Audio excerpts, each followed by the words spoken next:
Bonjour, vous écoutez bien La Confiture, je suis Sébastien, je suis avec Guillaume. Bonjour à tous. On a appris des trucs et on va vous les transmettre à notre façon parce que n'oubliez pas, la culture, c'est comme la confiture. On va vous proposer plein d'inflation. Parce qu'il y a de la stagflation. Non, comment ça s'appelle le truc où ils en mettent moins pour que ça soit le même prix?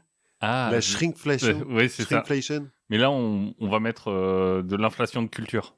Ouais, nous on en met toujours autant. Allez. On tartine. Et qu'est-ce qu'on tartine d'ailleurs aujourd'hui, Guillaume? Eh ben, on va tartiner russe. Ah, Aujourd'hui, on va partir au fondement de la Russie. Enfin, un des fondements de la Russie. Et ensuite, on parlera du projet Pigeon. le mystérieux projet Pigeon. Exactement. Je ne sais pas du tout ce que c'est.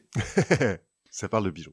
Eh ben, très bien. Écoute, le pigeon, c'est le meilleur ami de l'homme, je crois. Bah d'un homme en tout cas. On verra. Voilà. On a pas mal étalé sur la grandeur de l'Union soviétique, Certes. avec son lot de personnages en couleur. Oui. Enfin, surtout rouge. Couleur sur rouge, quoique un de nos premiers sujets, c'était un biologiste Oui. communiste. C'est vrai, mais il était assez rouge aussi avec ses blancs de blé communistes. C'est haricots communistes aussi. Ouais. C'est ça. On a parlé de leur sagesse personnelle et éternelle. Hein, pas d'homme, pas de problème. Moi, j'ai retenu. C'est vrai.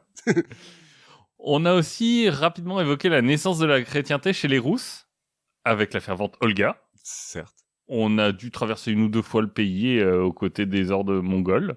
Ouais, et du baron sanglant, là, hein, Et dans l'autre sens. Et du baron sanglant, et aussi des mecs en voiture un peu plus, Oui. un peu plus tard. Mais on s'est pas arrêté en détail sur la période impériale. Certes. Et je me suis dit que c'était le bon moment pour remédier à ça. Je veux dire que l'impérialisme russe est à la mode. C'est ça. Et du coup, je voulais évoquer le premier tsar, Ivan IV. Dit On verra le que bon. vous lui donnerez chacun un surnom qui vous siera. Ivan IV dit le kawaii. Alors, tu vas me dire, premier tsar, Ivan IV.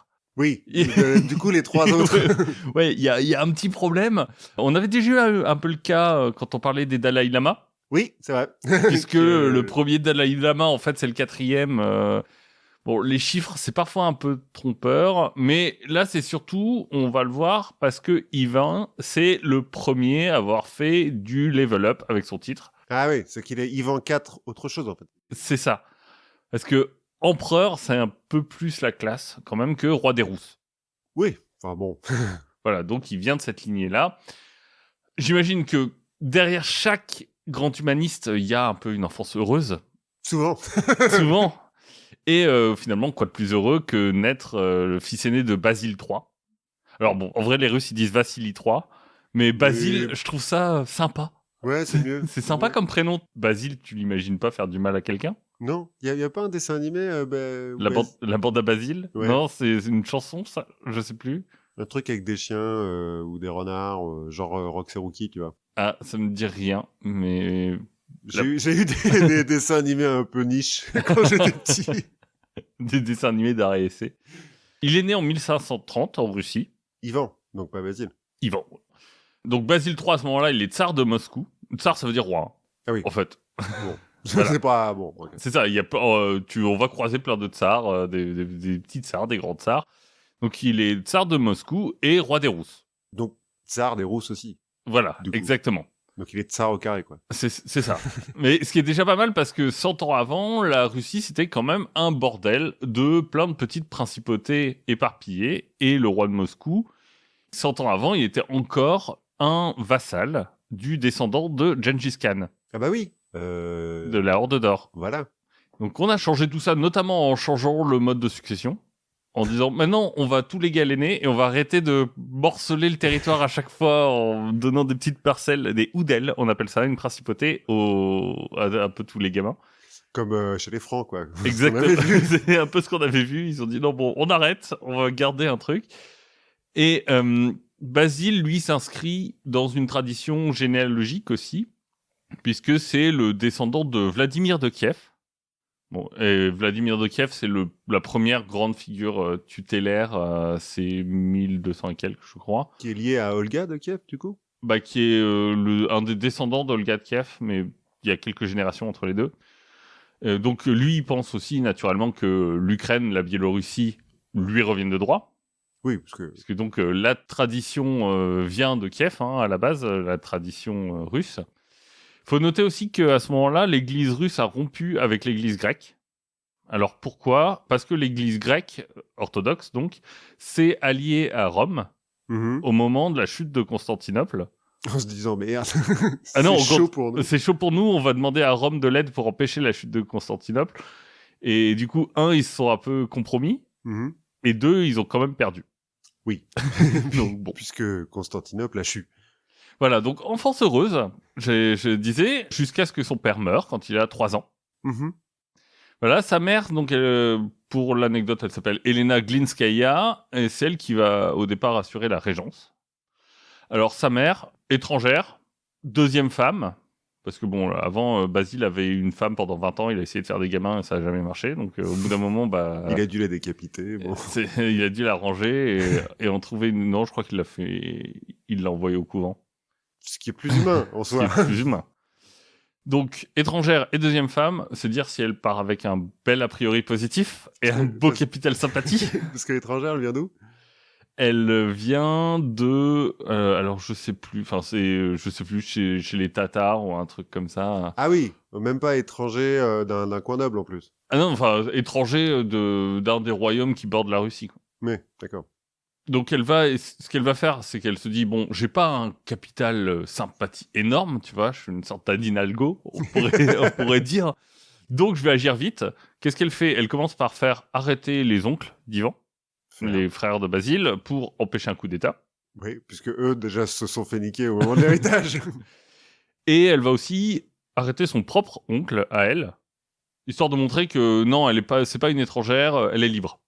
Oh, puis qu'elle est faire, quoi. Voilà. Pas que sa belle famille. Ça. Et ça va marquer notre petit Ivan, qui va retenir la leçon. Il faut pas hésiter à sacrifier sa famille. Et tout le monde complote. Voilà, c'est les 2 leçons qu'il retient. C'est comme ça qu'on commence une bonne éducation. Parce qu'il y a un des frères de Basile qui va même tenter ouvertement de soulever la ville de Novgorod. Alors la ville de Novgorod, aujourd'hui, c'est à mi-chemin entre Moscou et Saint-Pétersbourg. Ouais. À l'époque, Saint-Pétersbourg n'existe pas. Donc le Novgorod, c'est la 2e ville du pays. D'accord. Mais bon, il essaye, il n'y arrive pas. Bref, Ivan s'en souviendra. La maman meurt à son tour le 3 avril 1538, donc Ivan a 8 ans, et il est orphelin. On va rentrer alors dans ce qu'on appelle la période du gouvernement des boyards. Alors, c'est pas à cause d'une recrudescence de personnes de petite taille, mais c'est comme ça qu'on appelle les grands aristocrates russes. Ouais, déjà, quand on avait parlé de Hongrie et de Mathias Corvin, c'était des boyards aussi. Et donc, c'est eux qui vont prendre un peu le pouvoir. Autant dire que ça va intriguer Sévère. Ah bon? Tu veux dire que les grands nobles, ils sont pas tous d'accord? Bah, c'est ça, mais aussi qu'on va vraiment s'en donner à cœur joie. On va gentiment piller le trésor royal. Bah, c'est ça que ça sert. On le voit se vider au mesure que le niveau de vie des courtisans augmente, étrangement. On va même, parfois, en plein conseil, jusqu'à se battre physiquement.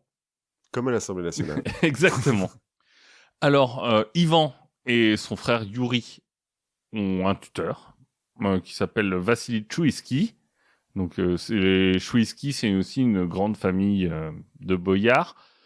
Mais le Vassili, il a a priori... Enfin, ou Basile, hein. Donc, du coup, un autre Basile. Un autre Basile. Il a à peu près d'autres chats à fouetter, que s'occuper des gamins. C'est pas seulement que lui va leur manquer de respect, ainsi qu'à leur père, genre en foutant les pieds sur le bureau, machin. C'est qu'il les laisse à la limite de la malnutrition. Oui, bah c'est des enfants, ça va. Oui, c'est ça. C'est résistant. Et puis ils ont pas besoin de changer de vêtements tous les ans, quoi. Tu les laves quand vraiment ça sent, quoi. Voilà, ou quand vraiment ils tombent, en l'occurrence. Comment dire, en termes d'enfance formatrice, ça va aussi donner à Ivan une sorte d'estime et d'amour pour la haute aristocratie.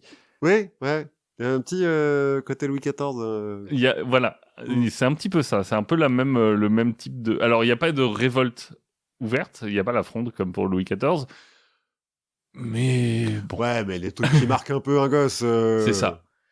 À partir de 1553, il va commencer à s'affirmer. Alors déjà, il commençait déjà à peaufiner un peu ses hobbies, notamment la torture d'animaux. Ce qui est toujours sain.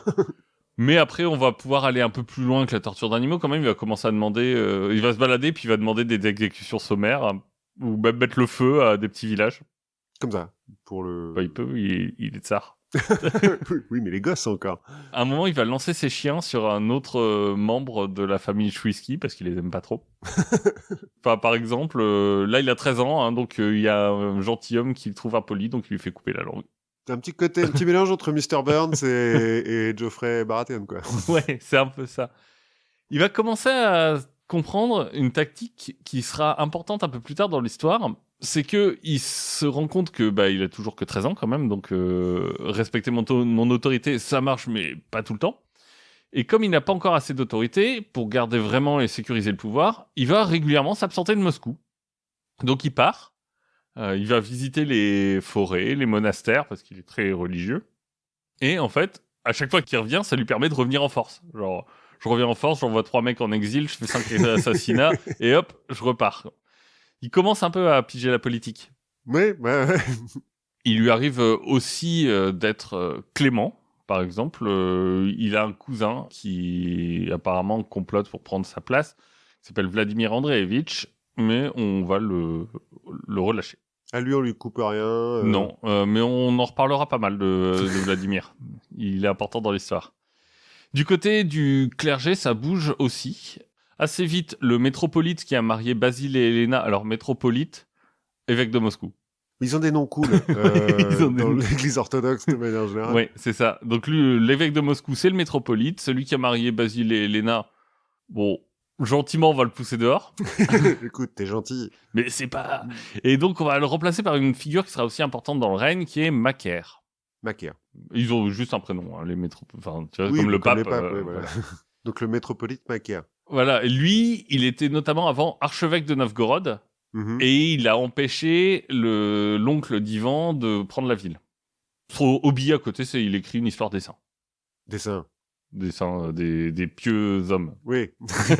Non, on sait jamais, avec les métropolites. Non, il est assez polite. Tout va bien. Et ça va être un peu la figure tutélaire, le confident et le confesseur de Ivan. Et il va avoir une assez grande influence spirituelle sur lui. Tu veux dire que le confesseur du tsar pourra avoir une influence politique aussi, peut-être? Je sais pas. À côté de lui, il y a une autre figure religieuse importante qui n'a rien à voir. C'est Basile le Bienheureux. Alors, Basile le Bienheureux, c'est ce qu'on appelle un fol en Christ. Ah, oui. C'est un mec perché, quoi. Pardon ? C'est un mec perché. C'est un mec perché. Mais en fait, chez les Russes, il y a un peu deux figures. Il y a le starets, qui est le grand sage, souvent ermite, Rasputin. Et le fol en Christ, le mec hippie entre hippie et SDF. Diogène, quoi. Voilà, exactement, Diogène. Lui, il s'habille avec des chaînes. Très métal. Mais enfin, plutôt autour des bras, quoi. Sinon, il est nu. Et il se balade dans les rues en priant et en ayant des visions de l'avenir. Parce qu'en Russie, se balader à poil juste avec des chaînes, ça veut quand même dire que sa foi est grande. Mais genre, il a des visions, à un moment, il fait tomber des fruits d'un étal, les mecs commencent à se dire « Mais attends mec, tu fais de la merde ?» Je dis « Non, mais vous inquiétez pas. » Et en fait, quand on récupère les fruits, on se rend compte qu'il y avait des vers à l'intérieur. Ouais, enfin bon, tout bon qu'un artiste peut faire un truc pareil. Voilà, mais donc après, ce que ça veut dire, c'est que quand il te prend un fruit à ton étal, c'est qu'il est bon. Oui. C'est une marque d'honneur et de confiance. Certes. De ton pote Clodo. Et à un moment, si tu veux, c'est un des seuls à ouvertement tenir tête à Ivan. Il y a un petit côté fou du roi, en fait. Pas vraiment fou du roi, mais un petit côté hors du temps de je suis pas dans la société et elle peut pas m'atteindre. Si tu veux, à un moment, il est invité par Ivan un peu plus tard dans sa vie à un banquet, parce que ça fait toujours bien quand t'es roi d'avoir ce genre de mec, un banquet pour mettre un peu d'ambiance. Et il va refuser de prendre les coupes de vin que le roi lui offre. Genre, Ivan lui dit, tiens, du vin. Il le prend, il va jusqu'à la fenêtre et il verse le vin par la fenêtre. Ballsy. Voilà. Et le mec lui dit, mais tiens, reprendre du vin. Et il le fait 3 fois. Et 3 fois de suite, le mec va à la fenêtre et il dit, mais un moment, qu'est-ce que tu fais? Et Basile lui répond, c'est pour le feu. Pour le feu. Et on apprendra qu'au même moment, un incendie s'est déclaré à Novgorod, donc dans une autre ville, et qu'on a vu un moine surgir pour l'éteindre. Avec du vin, en jetant du vin dessus. Voilà, Ivan sera tellement impressionné que c'est à lui qu'il dédiera, qu'il se consacrera la cathédrale, on en reparlera, la cathédrale aujourd'hui qu'on appelle Saint-Basile, et qui est une cathédrale un petit peu connue, hein, si vous avez joué à Tetris ou si vous voyez à quoi ressemble la place rouge. Ouais, c'est ce que j'allais dire, c'est la grosse belle, quoi. Exactement, c'est ça. Ouais. C'est Saint-Basile, et c'est en l'honneur de Basile le Bienheureux. Ok, cool. En l'honneur du pote Clodo. Pour un fou, c'est pas mal. C'est pas mal. Macaire, lui, il va se calquer sur le rite byzantin pour couronner Ivan. Et comme ça, en fait, sans juste rien dire à personne et sans faire de bruit, en fait, il va prendre le rite du couronnement impérial. Bah, écoute, pourquoi pas ? Vu qu'il n'y en a plus d'empereur à Constantinople. C'est ça, c'est que c'est la théorie de la troisième Rome. Moscou est censé être la troisième Rome. On dit Vladimir le Grand, Vladimir de Kiev était empereur. Lui, c'est le descendant. Naturellement, il est empereur. Il y a une certaine logique. Bon. Voilà, il est tsar de toutes les Russies. Il est... Et toutes les Russies, c'est toute l'Europe, quoi. Et donc, il est le premier tsar. On est le 16 janvier 1547. C'est la naissance de la Russie impériale. Ouais. On va aussi en profiter pour lancer une sorte de grande concertation religieuse. Hein, et Macaire, il va rajouter 22 saints, comme ça, le mois suivant. Vu qu'il en a écrit l'histoire, il les connaît bien. Oui, c'est ça. Mais en fait, il avait écrit les... je pense qu'il était... on lui a dit, il faut faire une saison 2. Bon, je vais rajouter 22 saints. Pas de problème, écoute. Pas de problème. Pour finir, donc, couronné le 16 janvier, pour finir, le 3 février, il va épouser Anastasia Romanovna. Ah! Ce qui va transformer un peu le destin d'une petite famille qu'on retrouvera un peu plus tard dans l'histoire de la Russie. Oui, les Romanov, donc. Exactement. Mais c'est la première figure de la famille. D'accord. Mais donc... si tu veux, c'est la plus ancienne sur Wikipédia, quoi. Mais donc la dynastie Romanov, donc c'est des descendants d'elle, quoi, plus ou moins. C'est des descendants d'elle et de... je suis pas sûr que ce soit des descendants d'elle, je crois que c'est des descendants de son frère. Oui, parce que c'est plus souvent par les mecs, quand même, qu'on crée des dynasties, mais... Non, mais c'est surtout que... Enfin, on verra, mais c'est pas sa progéniture à elle va pas rester très très longtemps sur le sur le trône. Pardon, on saute les étapes. On saute les étapes, mais je crois que c'est après le règne de Boris Godunov, je crois qu'on va élire un nouveau tsar parce qu'il n'y a plus de descendants et on choisira un Romanov. Donc c'est un peu plus tard. Mais Pierre le Grand, je crois que c'était un Romanov, notamment.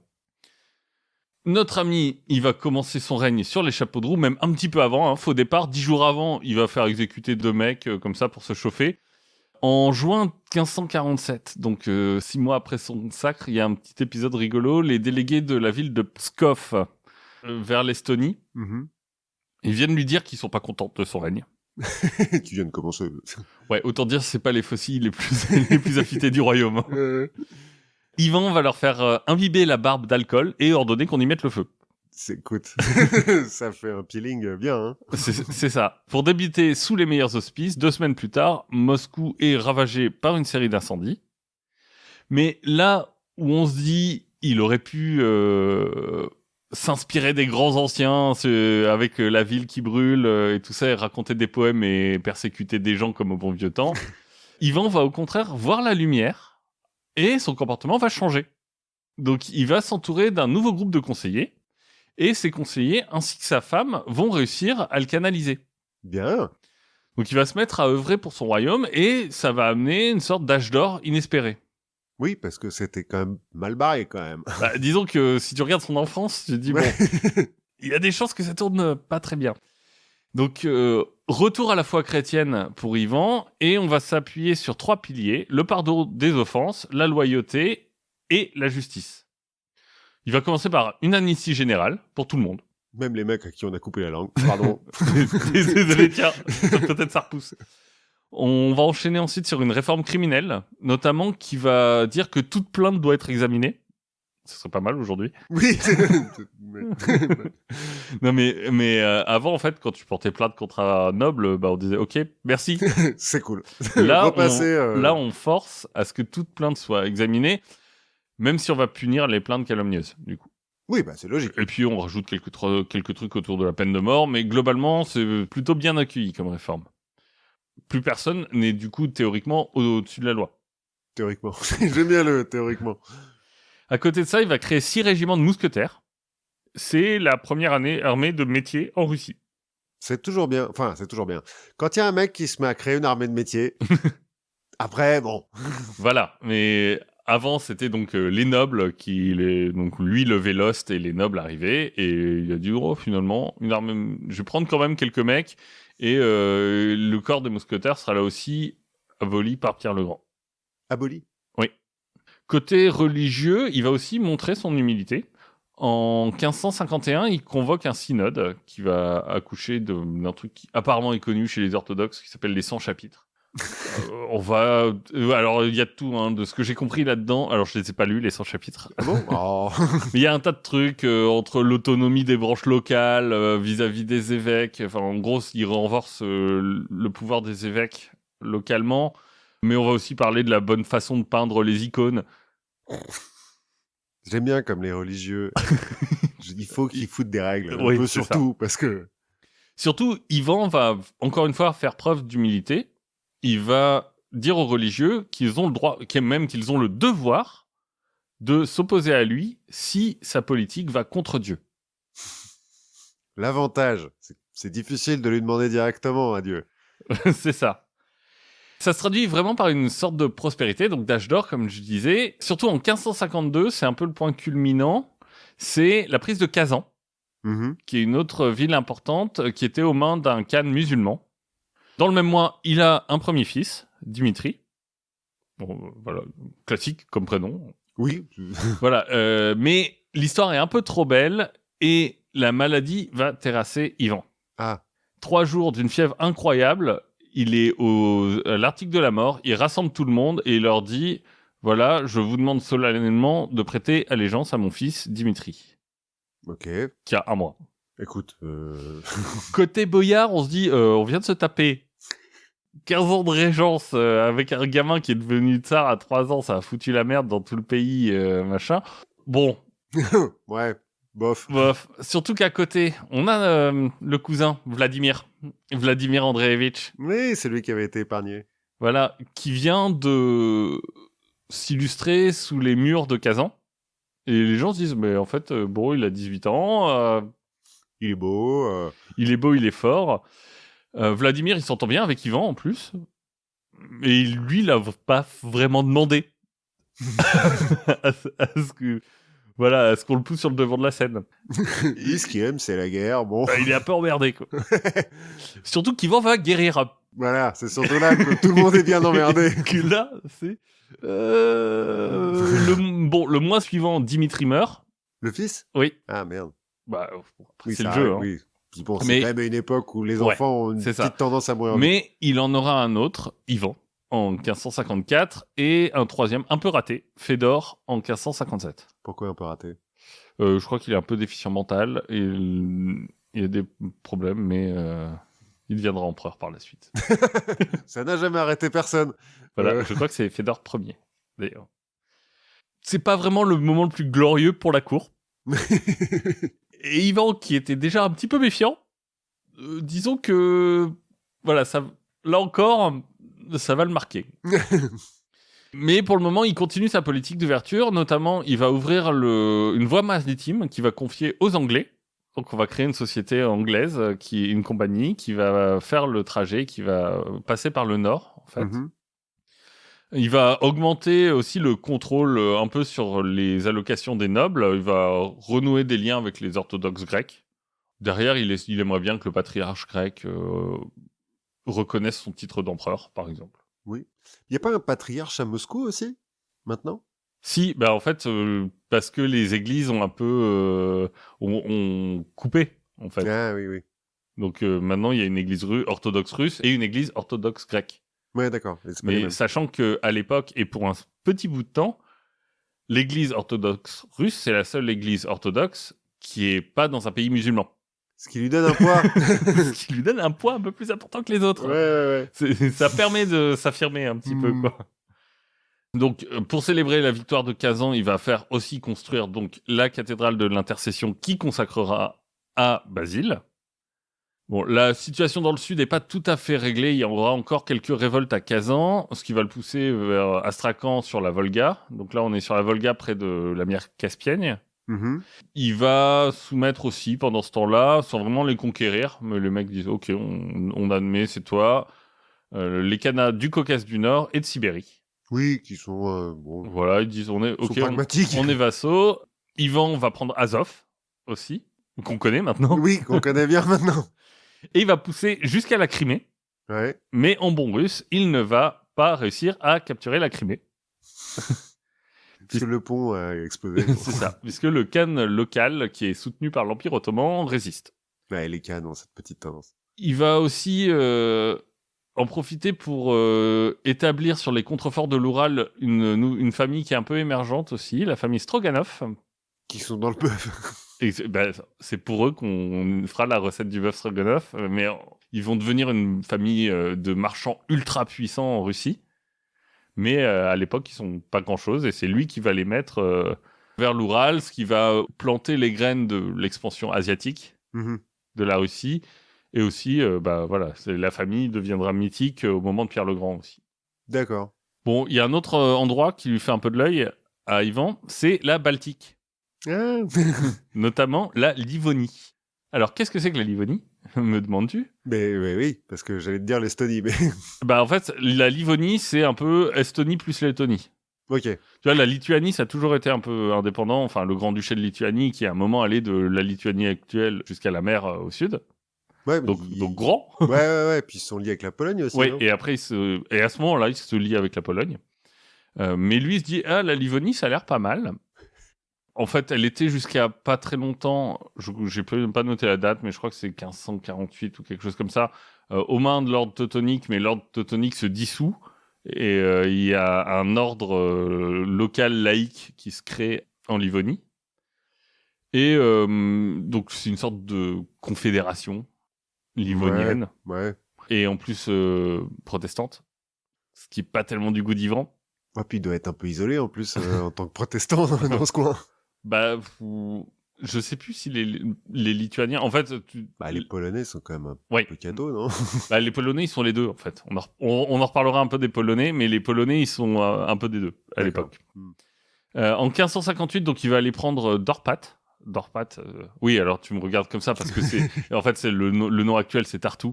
Donc, c'est la deuxième ville estonienne. Ah, d'accord. Oui, mais moi, je suis pas allé en Estonie. Oui, voilà. Toi, t'es allé en Estonie. Je suis pas allé à Tartu non plus. En Estonie, je suis allé que à Tallinn. Donc, il prend cette ville-là, il va buter sur le siège de Riga.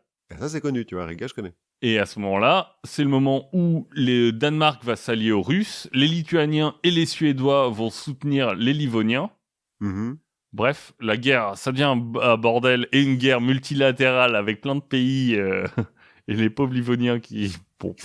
Les gars, pourquoi? C'est compliqué, on va retenir que les Russes sont boutés, et que c'est à ce moment-là à peu près qu'on fait la partition entre Estonie et Lettonie. Ok. C'est pas le moment où la Suède, ils sont hyper forts aussi? C'est juste après. Ouais, d'accord. C'est juste après, là pour le moment, ils sont en train de s'étriper entre frères. Ça arrive. Le roi de Suède va se faire à un moment tuer par ce... Enfin, à ce moment-là, il vient d'exiler son propre frère qui reviendra et qui le tuera. Enfin bref, ça aussi, Ivan se dira, tiens, il y a peut-être des leçons à reprendre. Ça a l'air pas mal. 1563, on commence à se dire, c'est plus tout à fait pareil, parce que notamment, il a lancé aussi une contre-offensive en Lituanie. Donc là, il a perdu la guerre en Livonie. En Lituanie, la contre-offensive, elle commence par être victorieuse, mais après, il est trahi par un de ses commandants, qui passe à l'ennemi. Ouais. Donc là, ça commence à aller un peu moins bien. Sa femme Anastasia en a profité pour mourir. La putain. Et les conseillers qui avaient amené cet âge d'or, ils vont être petit à petit écartés. Ouais. Ça arrive souvent aussi, ça, aux conseillers un petit peu trop intelligents. Voilà, Ivan se remarie, mais c'est plus pareil. Et la tsarine 2, Donc, a pas vraiment le même emprise et le même rôle modérateur sur Ivan. Ah oui. Du coup, il va reprendre des arrestations parmi les boyards. Il arrête de prendre ses médocs, quoi. C'est un peu ça. Et donc, il va y avoir une sorte de grande purge où les boyards les plus influents vont devenir soit moines, soit exécutés, soit en exil.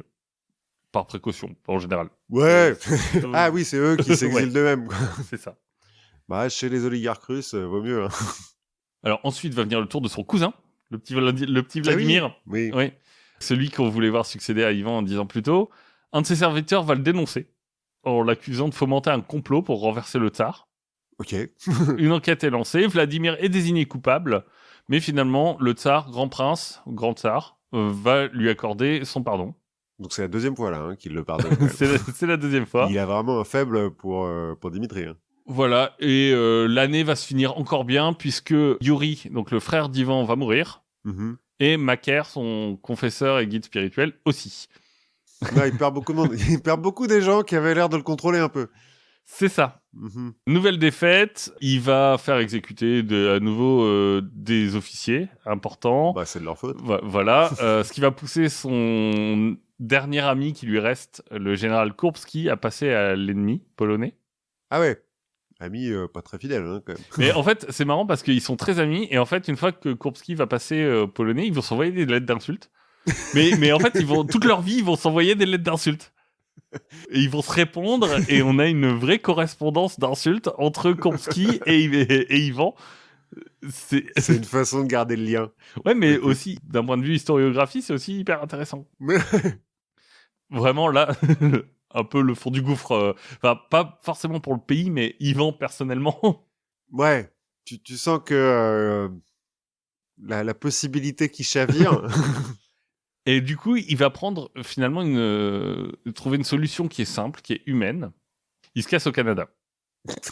Alors, pas tout à fait au Canada. En décembre 1564, il embarque avec sa suite vers la Sloboda d'Alexandrov. Alors, une Sloboda, c'est une colonie. Ok. Alors, un petit bourg. Alexandrov, c'est le 21e arrondissement de Moscou. Hein. Donc c'est près de Sochi, quoi.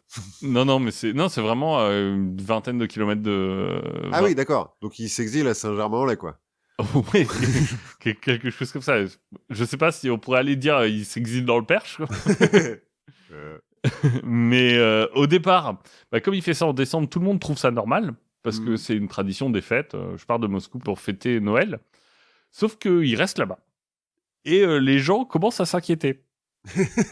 Parce qu'ils osent pas trop. On sait pas trop ce qui se passe. Ouais.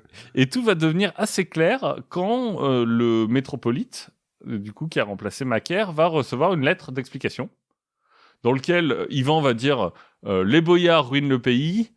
L'administration me cache des choses et fait de la merde. Les gens, ils veulent pas aller se battre assez bien. Bref, j'en ai marre. Trouvez quelqu'un d'autre. Quoi. Ah ouais, genre il arrête quoi. Voilà. Vous faites tous chier. C'est ça. Démerdez-vous. Et il va envoyer la même lettre au peuple et aux marchands de Moscou. Ok. Et l'effet qui va se produire, c'est exactement ce qu'il voulait. C'est-à-dire qu'on va envoyer 3 délégations de clergé, de nobles et du peuple de Moscou pour le supplier de changer d'avis. Ah, il a fait une De Gaulle, quoi. Un petit peu. Ouais. Genre, je me casse. Non, mais s'il te plaît, reviens. Bon, d'accord. Et finalement, si c'est bien pour vous faire plaisir, je veux bien revenir, mais j'ai 2 conditions. La première, je veux pouvoir punir les traîtres comme je veux. Donc les codes de loi que j'ai fait, que j'ai installés. Et pour ça, je vous demande de séparer le territoire en 2 parties. Il va y avoir une partie classique, qui va rester organisée de la même façon, et une partie qu'on appelle la réserve. Donc c'est sa réserve à lui. Alors c'est un mot qui vient en fait de la dot territoriale enfin c'est le domaine de la femme, quoi. Ouais, d'accord. Donc c'est l'Oprichnina. Et globalement, dans l'Oprichnina, Ivan, il fait ce qu'il veut. Et il le met où ? Il va y avoir 3 parties. Il va y avoir une qui est entre Moscou et Smolensk, ce qui va lui permettre d'avoir un œil sur la frontière à l'est de Moscou. Enfin, à l'ouest de Moscou, donc sur la frontière balte. Il va avoir une partie à l'est de Moscou, qui va lui permettre principalement de récupérer les terres des gens qu'il déteste. Maintenant, c'est chez moi. Il va leur donner des terres ailleurs. Mais maintenant, vous partez. Tu vois, notamment les Schwisky, là, les mecs qui étaient riches. Non, qui étaient son tuteur. Oui. Bah voilà, le siège ancestral de votre famille, maintenant c'est chez moi, et vous partez. Vous pouvez aller plus loin. C'est ça. En Sibérie. C'est ça. Et une au nord de Moscou, assez vide, mais qui a 2 avantages. C'est 1, elle est très riche en sel. Et 2, elle est connectée à la route commerciale anglaise qu'il a fait ouvrir. Pas con. Et on verra que parfois, il se dit, tiens, si je me barrais. Et du coup, c'est un bon moyen de se réserver une porte de sortie.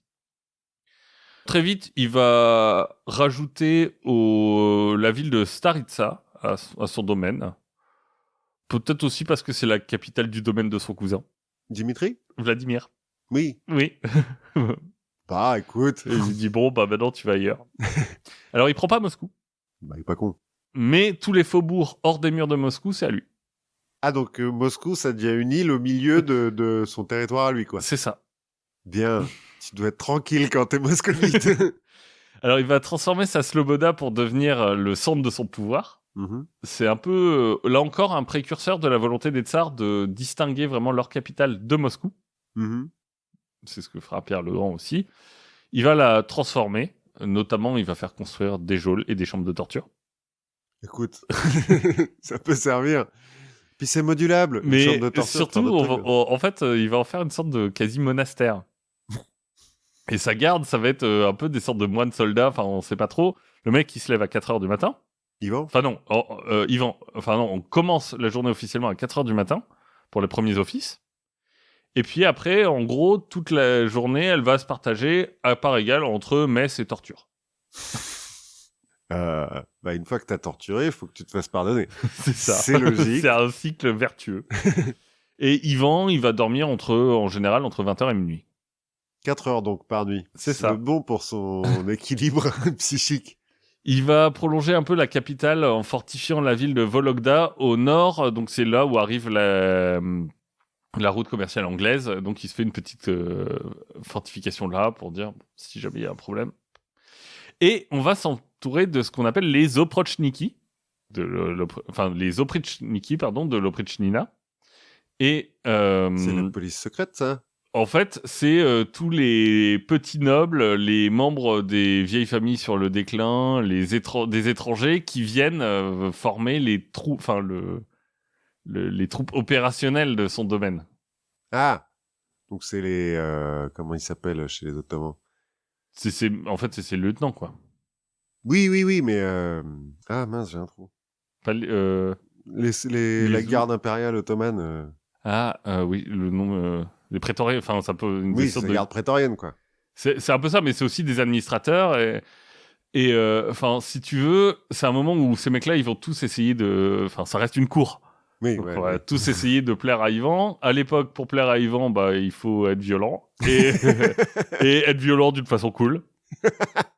Donc par exemple, on va aller choper les femmes du coin pour entraîner les troupes au tir. Il a bien fait peut-être de se réserver une porte de sortie. En fait, si tu veux, les oprichniki, moi, dans ma tête, la façon dont j'ai lu les trucs, c'est une sorte d'amalgame entre les Sith, le Mordor et les SS. C'est ça, ouais. Voilà. Les janissaires, voilà le mot que je cherchais. Exact. Et les janissaires, c'est des esclaves, non ? Ça, c'est des gamins qui sont... Enfin, mais là, faut voir ça. Hein. Si tu veux, les mecs qui sont habillés en noir, sur leurs chevaux, il y a un crâne de chien. Non, mais c'est vrai. Enfin, c'est pour ça que je te dis. Ah oui, d'accord. Ils sont bien métal, quoi. Ouais, c'est ça. Bien, c'est bien, tu vois, quand on te dit police politique evil en Russie, ouais. C'est vraiment ça qui sort.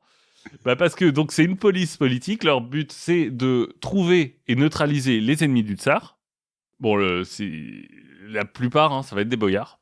En fait, le peuple, il va y avoir des victimes collatérales, mais c'est surtout vers la noblesse qu'on va se diriger. La plupart d'entre eux vont être exécutés ou torturés de force. Disons qu'on est à un moment où, à la fois, dans la justice, la seule parole de l'officier de l'Oprichnina compte, et que cet officier récupère une partie de la fortune du traître. Faut bien qu'ils se payent en même temps, les mecs. Hein, exactement.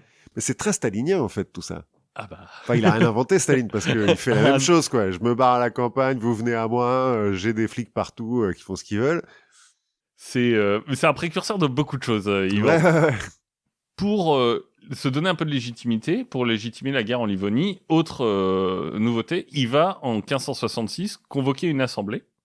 Mais au lieu d'être la diète des boyards, comme on fait d'habitude, donc l'assemblée des nobles, là, il va faire une assemblée de tout le monde, du peuple entier, une sorte d'états généraux.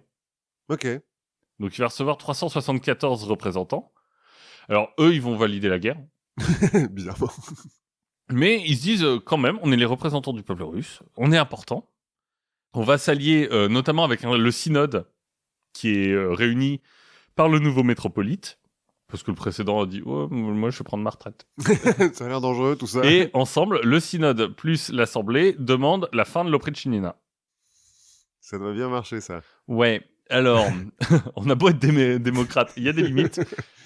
Tous les signataires de la pétition vont passer 5 jours en prison.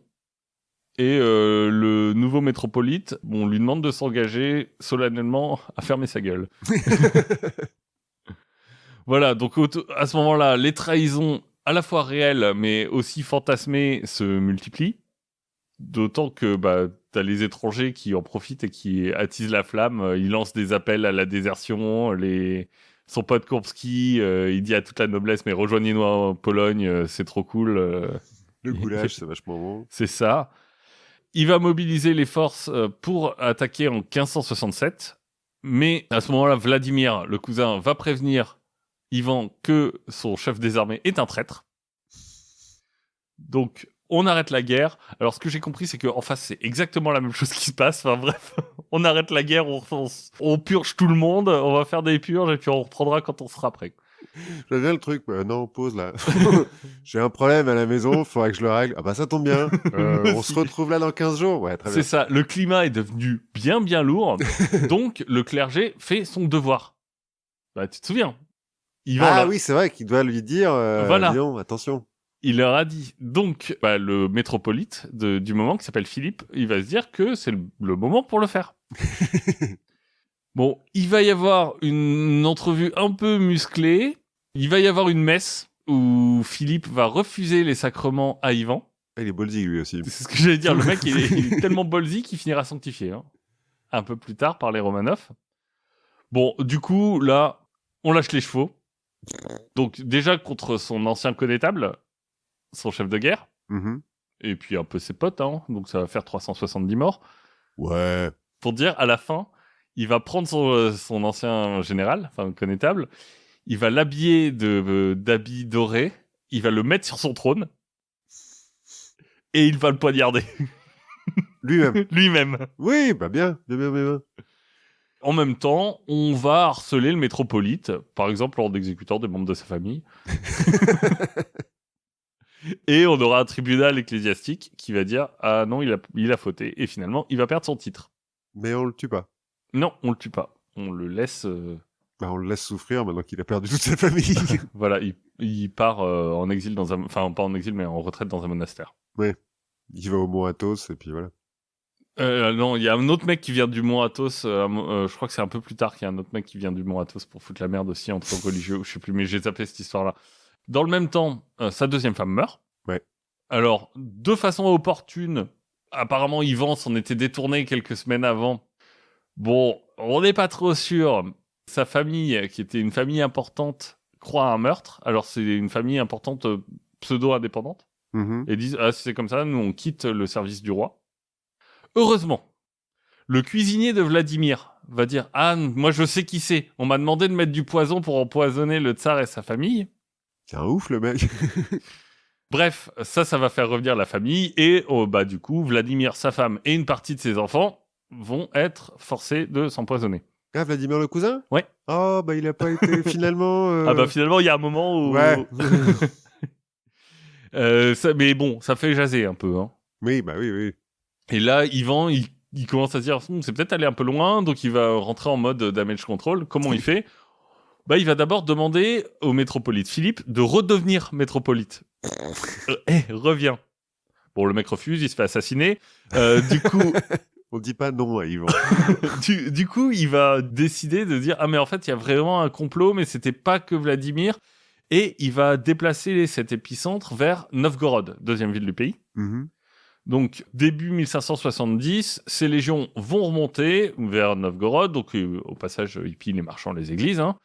Et une fois arrivés sur place, ils vont faire 3000 morts en 10 jours. Ça va.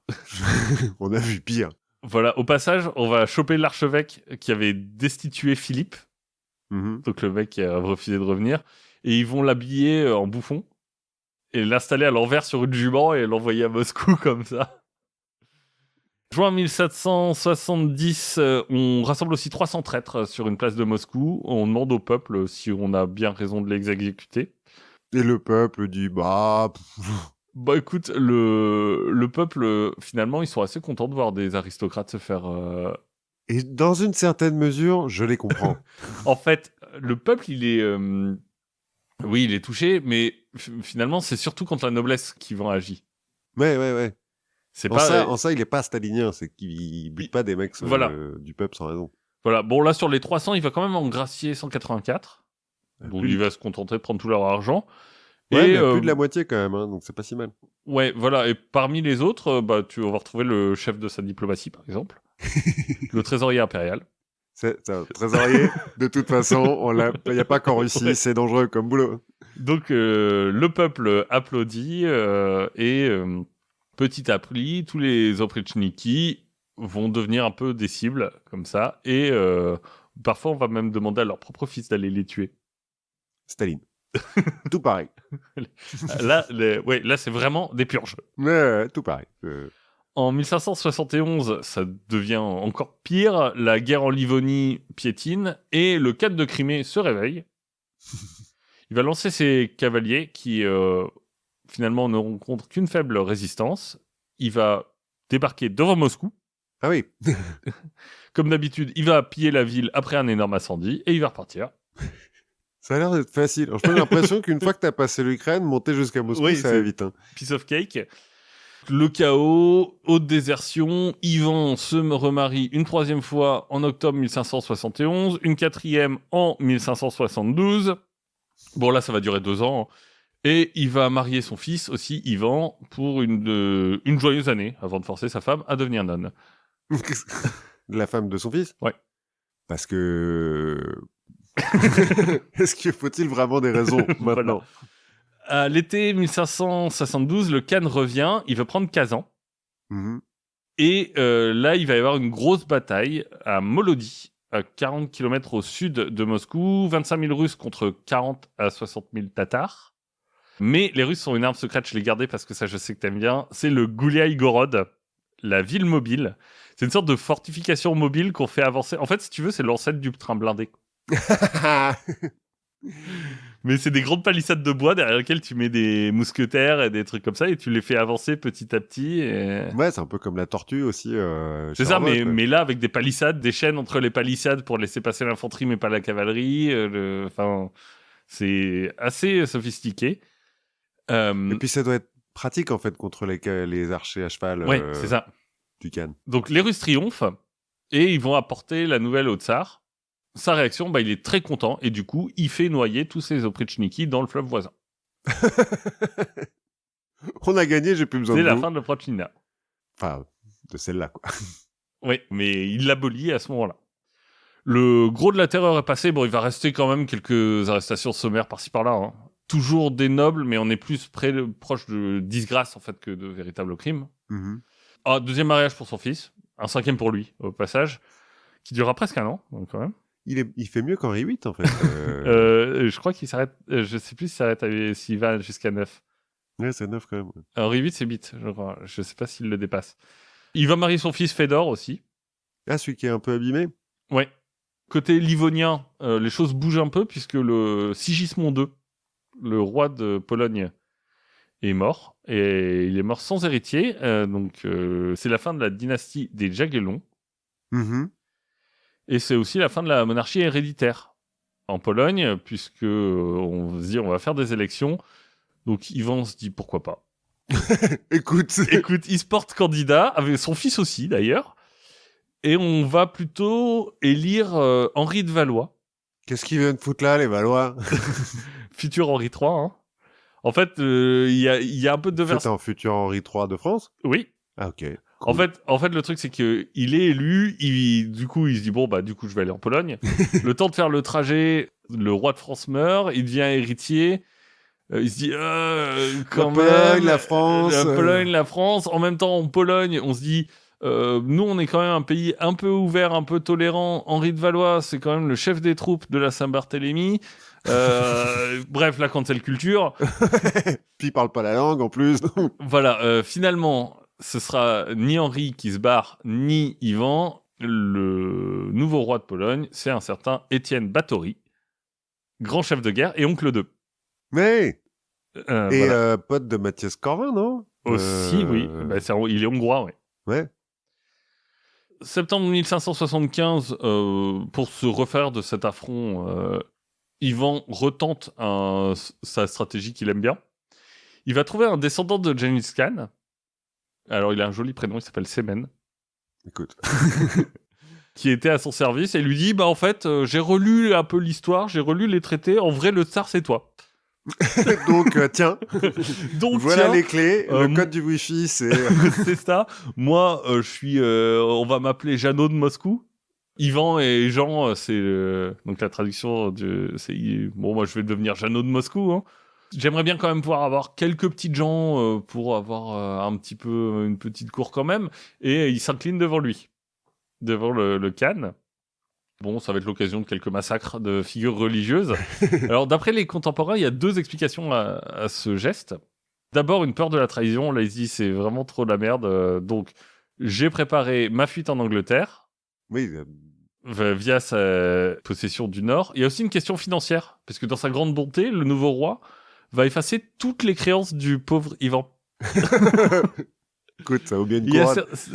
Ouais. Et certains vont dire aussi que les mages ont prédit la mort du tsar d'ici les fins de l'année. Mm-hmm. Je dis, bah, du coup... Il se barre pour profiter, quoi. C'est ça. Un an plus tard, Semen va rendre le trône. Mais ça a un peu exacerbé les tensions entre Ivan et son fils qui dit, ouais, à un moment donné, si tu veux arrêter, moi je suis là, quoi. C'est ça. Les années suivantes vont être un peu plus calmes. Bon, on va quand même tuer son médecin personnel. Enfin, lui va faire tuer son médecin personnel et aussi son empoisonneur personnel. 6e et 7e mariage. 3e de son fils. En 79, on reprend les hostilités avec la Pologne, qui va réussir à reprendre la Livonie. Et on va avoir un siège à Pskov, on va avoir une solution diplomatique. Il va même aller chercher le pape à un moment. Qu'est-ce qu'il vient foutre? Bah, pour faire la navette diplomatique. Ouais. Mais bon, finalement, la Livonie est perdue pour la Russie. Enfin, du moins, pour le moment. Ouais. Dernier acte de notre histoire, 19 novembre 1581, Ivan Ivanovitch meurt à ce moment-là. Alors, Ivan Ivanovitch, c'est le fils? C'est le fils d'Ivan IV. Version officielle, une maladie. Mm-hmm. Officieusement, tout le monde est à peu près d'accord pour dire que c'est son père qui l'a tué lui-même. Ouais, il n'y a pas un tableau célèbre Si. Alors, les circonstances sont un peu floues. Certains disent que c'est une querelle dans la chambre de sa nouvelle femme qui a mal tourné. La nouvelle femme du gamin. Mm-hmm. Qui a mal tourné et machin. Et lui, il a pris une épée, il a embroché son fils. Ce qu'on dit surtout, c'est que c'est un grand sceptre. Un grand coup de sceptre sur la tête de son fils parce que il s'était insulté, machin. Lui, il a mis un coup de sceptre sur le crâne. Ça s'est infecté. Et bref, le fils en est mort. Bah, il est mort d'une maladie. L'infection. Voilà. C'est pas le tireur qui a tué. C'est exactement. La balle. Empoisonnement au sceptre. Rapide. Et donc, c'est un peu le dernier grand moment de la vie d'Ivan qui mourra 3 ans plus tard, le 18 mars 1584, donc à l'âge de 54 ans, laissant un héritier, Fédor. Ah oui, celui qui est mal fini, quoi. Celui qui n'est pas tout à fait terminé. Mm-hmm. Alors, quel surnom on pourrait donner à Ivan? On le connaît un peu sous le nom de Terrible, maintenant. On le connaît un peu sous le nom de Terrible. Après, il a quand même... Enfin, c'est un personnage hyper controversé, parce que d'un côté, il y a quand même un petit côté... Sadico. Voilà. Il aime bien faire couler le sang. Mais d'un autre côté, il a lancé des grandes réformes qui sont importantes pour la Russie. Et finalement, c'est lui qui a embarqué un mouvement qui se terminera par l'apogée de l'âge d'or russe de Pierre le Grand. Mais parce que du coup, la Livonie, là, il l'a pas prise. Non. Donc en fait, d'un point de vue territorial, il a pas vraiment beaucoup agrandi. Si, un peu vers le sud, vers Kazan. Alors, vers Kazan, jusqu'à la Crimée. Et puis, en fait, c'est lui qui a posé les bases de l'expansion et de la conquête de la Sibérie qui va se faire 3-4 ans après sa mort. D'accord. En Oui, fait, il n'y a pas grand monde en Sibérie à ce moment-là. Oui, mais en fait, lui, il lance l'expédition et le territoire sera officiellement conquis sous Fédor 3-4 ans après sa mort. Ok. Oui, donc effectivement, controversé. Mais comme beaucoup de mecs. Hein. Comme Staline. Voilà. Non, mais tu vois, Napoléon en France, on est là, ouais, l'empereur et tout. Dans tout le reste du monde, c'est quand même un énorme tyran qui a buté plein de gens, quoi. Oui, voilà. Mais il y a aussi des gens qui disent non, mais c'est de la propagande, il était très bien. Yvan, oui. Généralement, quand tu restes dans l'histoire comme Yvan le Terrible, c'est que t'as un peu des trucs à te reprocher, quoi. Oui, un petit peu. Basile le Bienheureux, il a moins de trucs à se reprocher, a priori. Ouais, mais bon, il a peut-être fait moins de trucs. Oui, il a peut-être eu moins d'impact sur l'histoire du monde, certes. Voilà, mais du coup, ça nous aura permis de nous plonger au début de la Russie impériale. Au fur et à mesure qu'on fait des trucs comme ça sur les origines de certains pays et tout, tu vois quand même des trucs qui se répètent. Oui.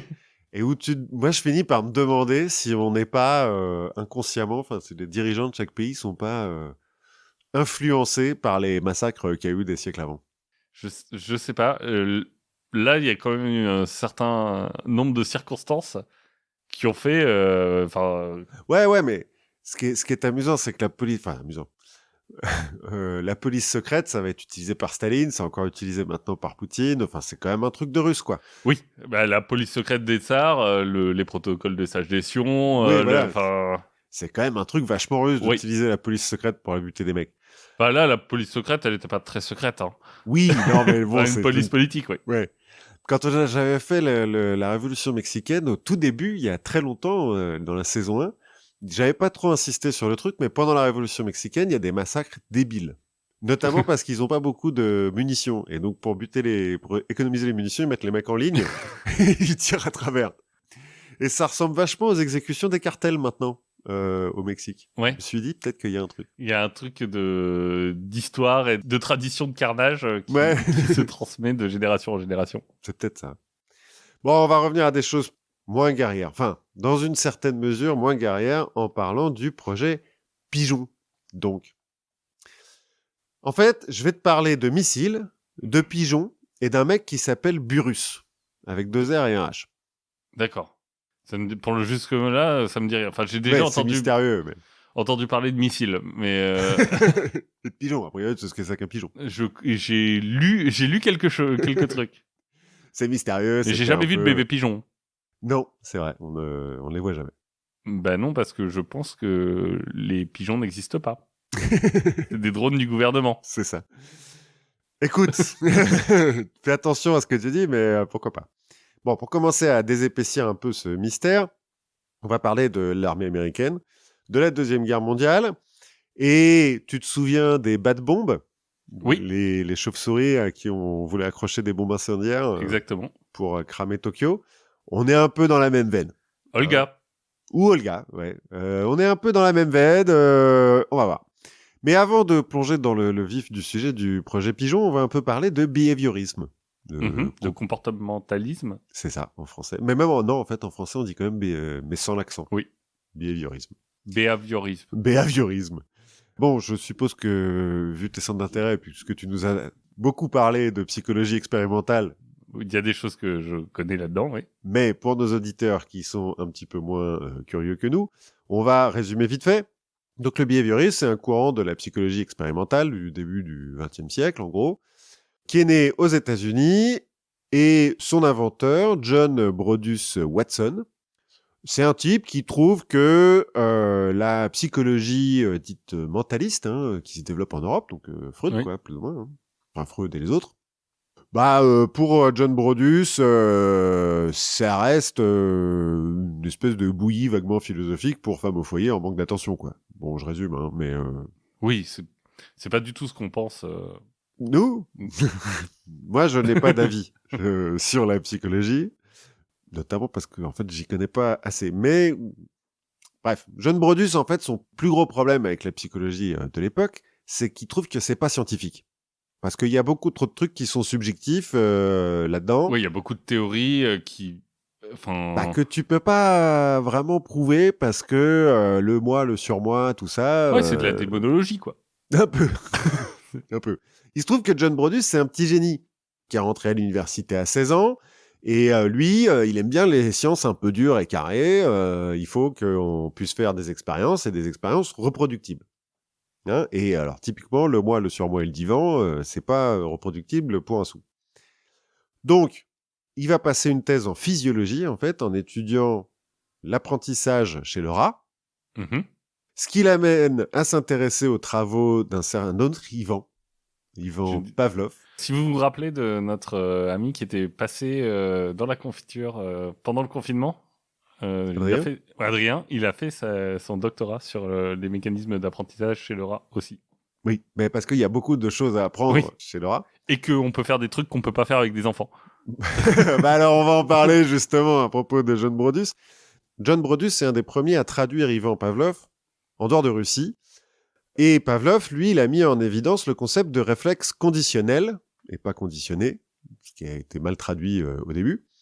Alors, ce que a fait Pavlov, donc, il répète divers stimuli avant de nourrir ses chiens, et parce qu'il a mis des fistules dans ses chiens, enfin des trous, hein.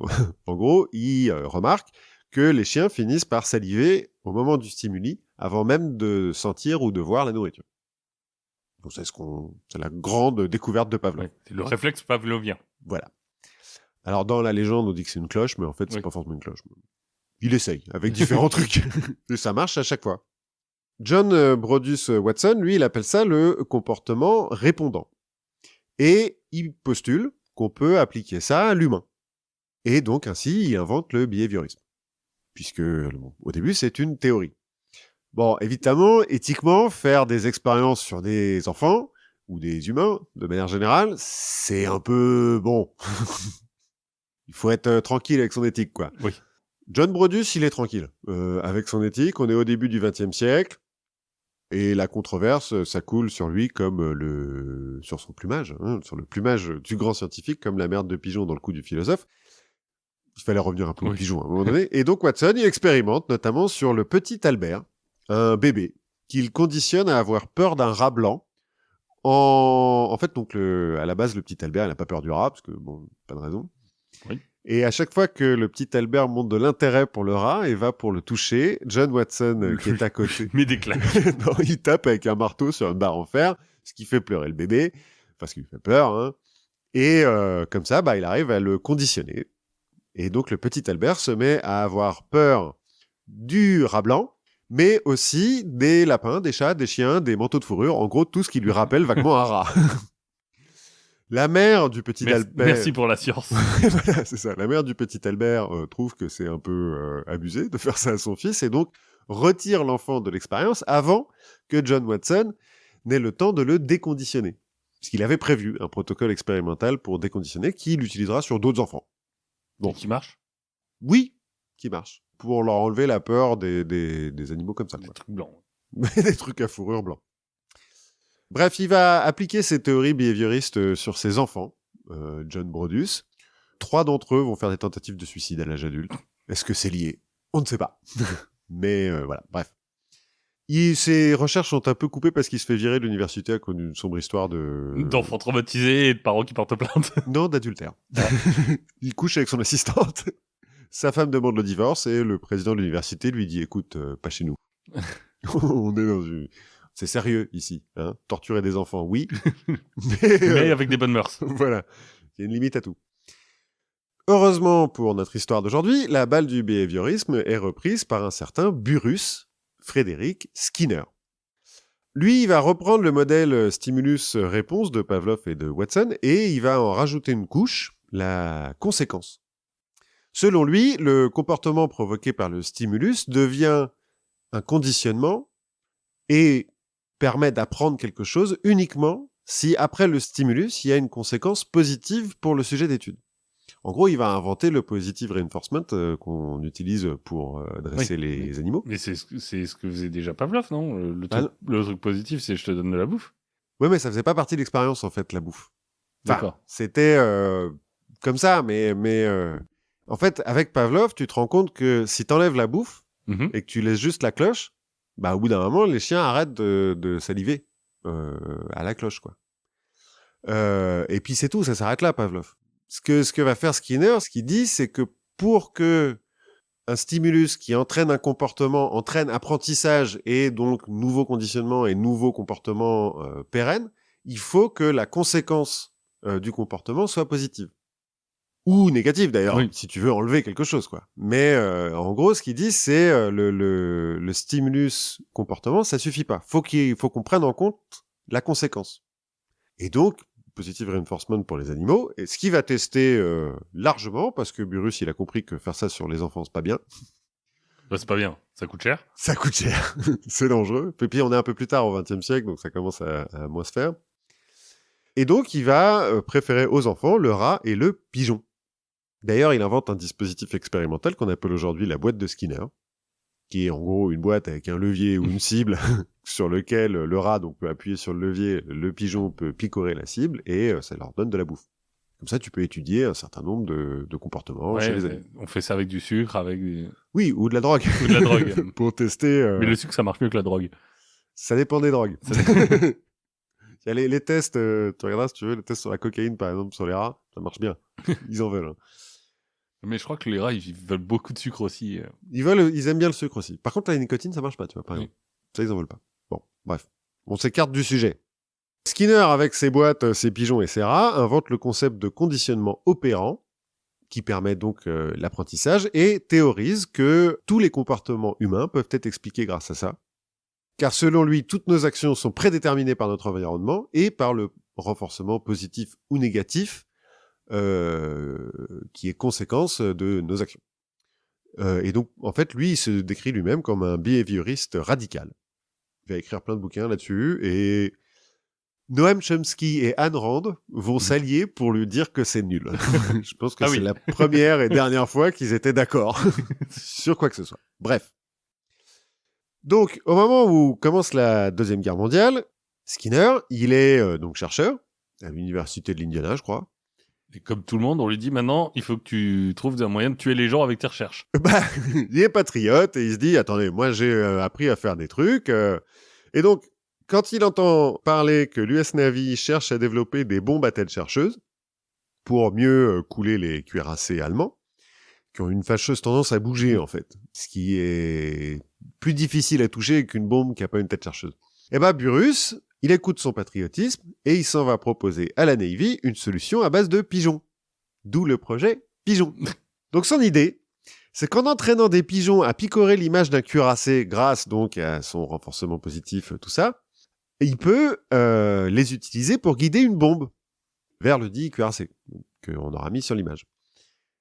Les responsables du National Defense Research Committee sont un peu sceptiques au début, mais ils acceptent quand même de débloquer $25 000 pour, écoute, fais-nous un prototype. Bah, ça fait 200 millions d'euros de maintenant. Déjà, fais-nous un prototype, on verra bien.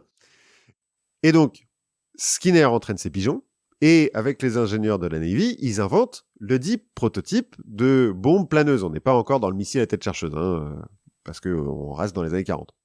Mais en gros, on a une bombe avec des ailes qui va planer vers sa cible, une fois qu'elle a été lâchée du bombardier. Dans la tête de cette bombe, on aura créé 3 chambres à pigeons. Dans chacune de ces chambres, un système optique projette l'image de la cible, donc ce qui est en face de la bombe, sur un écran. Et donc, tant que la bombe va vers le cuirassé, l'image du cuirassé est au centre de la cible et les pigeons picorent au centre, il ne se passe rien. Dès que la bombe dévie ou que le cuirassé bouge plus vite et donc se dirige vers un des bords de l'écran, les pigeons vont continuer à picorer le cuirassé, vont appuyer sur l'écran et avec un système de guidage pneumatique et tout, machin, la bombe va corriger sa trajectoire pour revenir vers le centre. Théoriquement, il n'y a pas de raison que ça marche pas. On en met 3 des pigeons pour faire une moyenne, hein. Histoire de, au cas où. Et on se souvient bien que donc là, on est dans les années 40, il n'y a pas d'ordinateur, il n'y a pas d'électronique. Hein. Tout ça, c'est purement analogique, des pistons, bon. Et des pistons et des pigeons. Et des pistons et des pigeons. Pistons et pigeons, ça pourrait être un successeur de Donjons et Dragons un peu, un peu bizarre. C'est ça, du steampunk chelou. Du pigeon punk. Heureusement pour nos amis pigeons qui ont quand même peu de chance d'en s'en sortir, hein, une fois que la bombe explose. Malgré une première démonstration réussie, le projet est abandonné en octobre 44, la Navy préférant utiliser une autre invention prometteuse, le radar. Qui, oui, bon, prouvera que ça marchera mieux. Le projet Pigeon sera quand même ressuscité entre 1948 et 1953 sous le nom de projet Orcon, pour Organic Control, où on va utiliser des pigeons et d'autres animaux. Mais bon, pour les mêmes raisons, on va abandonner, hein, parce que donc là, dans les années 60-50, on commence à avoir des systèmes de guidage électronique à base de radar. C'est quand même vachement plus fiable. Les radars, il n'y a pas de rats dans le radar. Non, a priori, non. Enfin, pas dans ceux-là, en tout cas. Les techniques de conditionnement opérant vont être reprises par la CIA un peu plus tard, dans les années 60, pour le projet Acoustic Kitty, qui avait pour but d'entraîner des chats à qui on avait implanté chirurgicalement des micros dans l'oreille à espionner les Russes, notamment l'ambassade de Russie à Washington. Ils vont engloutir 20 millions de dollars quand même, hein, la CIA, dans cette histoire, notamment parce que ça coûte cher d'implanter chirurgicalement des micros dans des chats. Mais lors de la première mission officielle sur le terrain, quand le chat acoustique doit aller espionner 2 employés de l'ambassade de Russie qui sont assis sur un banc dans le parc qui est en face de cette ambassade, et ben ce chat se fait écraser par un taxi en traversant la route. Le chat à 2 millions de dollars. Voilà. Échec. Et donc, projet abandonné en 1967, après ce drame malheureux. On n'a pas fait un truc avec des dauphins aussi ? On en reparlera peut-être un autre jour. J'ai laissé possibilité. Oui, il y a effectivement un certain nombre de choses qui ont été faites avec les dauphins. On en reparlera. On pense, enfin moi, pour finir sur cette histoire de chat, je pense que de toute façon, le projet était lié à l'échec parce que, souvenons-nous toujours que les chats sont des nihilistes à qui on ne peut absolument rien apprendre. Enfin, si, ils apprennent, mais ils s'en foutent. Oui, ils voilà. le font pas. C'est ça, c'est qu'il y a une barrière supérieure de j'ai appris, j'ai compris, je sais ce que tu veux, maintenant c'est moi qui décide. Voilà, et donc je ne le ferai pas. Bref, et pour conclure, le behaviorisme aujourd'hui a été supplanté par le cognitivisme. Mais ces découvertes sont toujours utilisées dans certaines thérapies comportementalistes.